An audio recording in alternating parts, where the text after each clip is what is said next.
ఇలాగే ఎన్ని జరిగాయి? నేను కలిసిన ముందు రోజే నువ్వు ఇంకోటితో పడుకున్నావు లేదా?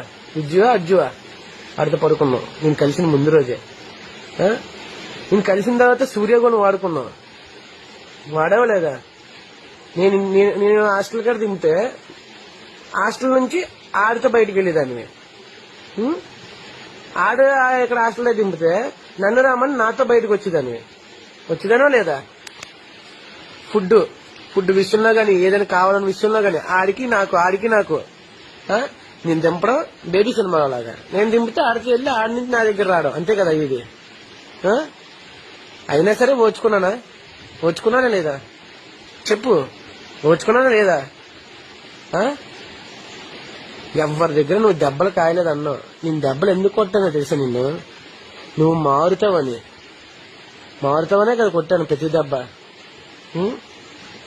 ఇప్పటికీ ఎవరి దగ్గర దెబ్బలు ఎంతమందితో ఉన్నాను, ఎవరి దగ్గర దెబ్బలు కాయలేదు అంటావు కదా.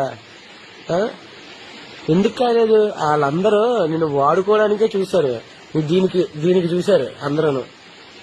నేను చూసిన దేనికి నిన్ను?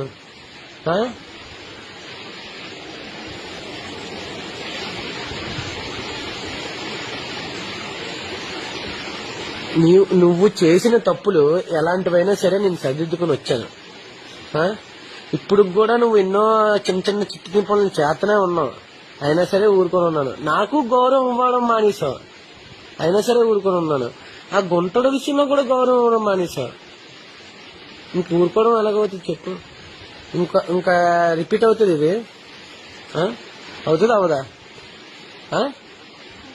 అవ్వదు కదా, ఇంకా రిపీట్ అవ్వదు ఇది పక్కా. ప్రామిస్. రిపీట్ అయితే ఏం చేయాలి నువ్వే చెప్పు. చంపడం కాదు, నేను చచ్చిపోయి ఈ వీడియోని బయట పెట్టేసి చచ్చిపోతాను, సరేనా? ఓకేనా? నా దగ్గర తిన్నంగా ఉండి నన్ను నిజాయితీగా ప్రేమించి నిజాయితీగా ఉంటావు కదా? నా మాట వినుకొని నన్ను నిజాయితీగా ఉంటావు కదా?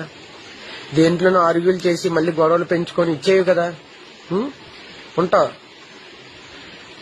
ఏదన్నా చిన్న తేడా వస్తే మాత్రం నీ విషయంలో ఈసారి నేను చచ్చిపోయి ఈ వీడియో నేను జనాలకు పెడతాను ఖచ్చితంగా. అర్థమైందా? అది కూడా ఎలాగా?